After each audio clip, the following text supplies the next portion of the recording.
বাংলাদেশে অসংখ্য হত্যাকাণ্ড ঘটেছে, অসংখ্য ঘটনা ঘটেছে।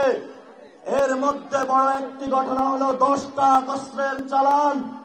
যদি অস্ত্র হ্যান্ডেলই করতে না পারেন তাহলে নিয়ে আসেন কেন আপনি?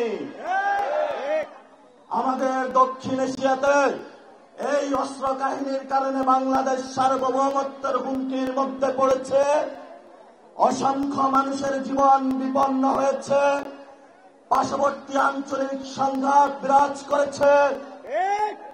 আমরা দেখতে পেয়েছি বিচারের নামে প্রহসন হয়েছে। আমরা ভবিষ্যৎ বাংলাদেশে যারা সরকারি প্রশাসনে রয়েছেন, রাজনৈতিক চেয়ারে আসবেন, তাদেরকে বলতে চাই, ভবিষ্যৎ বাংলাদেশে সার্বভৌমত্বের উপর আঘাত আসে এমন কোন অযাচিত সিদ্ধান্ত আপনারা আর নিবেন না। আমি বাবর ভাইকে সম্মান করি, তারা নির্যাতিত নেতা, কিন্তু আপনার ওই কাজ আমি সমর্থন করি না। কারণ আপনার এই কাজের কারণে বিএনপি ক্ষমতায় আসতে পারে নাই। হাসিনার মতন একজন খুনি ফ্যাসিস্ট ক্ষমতায় এসেছিল। গত 15 বছরে যারা বিএনপির নেতা কর্মী নির্যাতিত হয়েছিল, আমার ভাইদের উপর রক্ত চালিয়েছিল, গুলি চালিয়েছিল, এর জন্য ইতিহাসের কাঠ গড়ায় আপনিও দায়ী থাকবেন। আমরা শান্তি চাই, আমরা অশান্তি চাই না।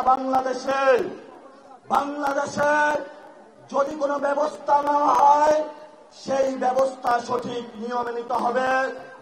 মণিপুরি, আসাম, পশ্চিমবঙ্গ থেকে শুরু করে যেখানে যারা রয়েছেন, আমাদের বাঙালি ভাইয়েরা, মুসলমান ভাইয়েরা, তারা আজকে নির্যাতিত হচ্ছে এবং সেই নির্যাতনের যাতাকলে ভারত সরকার দিন দিন বাংলাদেশে তাদেরকে পাঠিয়ে দিচ্ছে।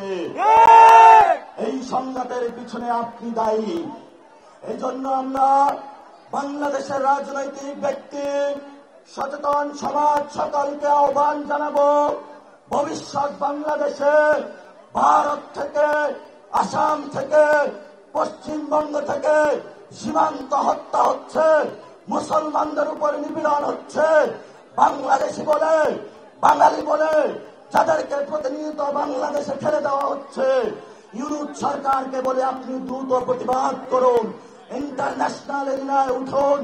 আপনি যদি এই প্রতিবাদ লিপি না পাঠাতে পারেন, আপনার লেজিটিমেসি বাংলাদেশের মুসলমান, বাংলাদেশি বাঙালিদেরকে ব্যর্থতার দায় হিসাবে নিরাপত্তার জন্য আপনাকে ইতিহাসের কাঠ গড়ায় দাঁড়াতে হবে।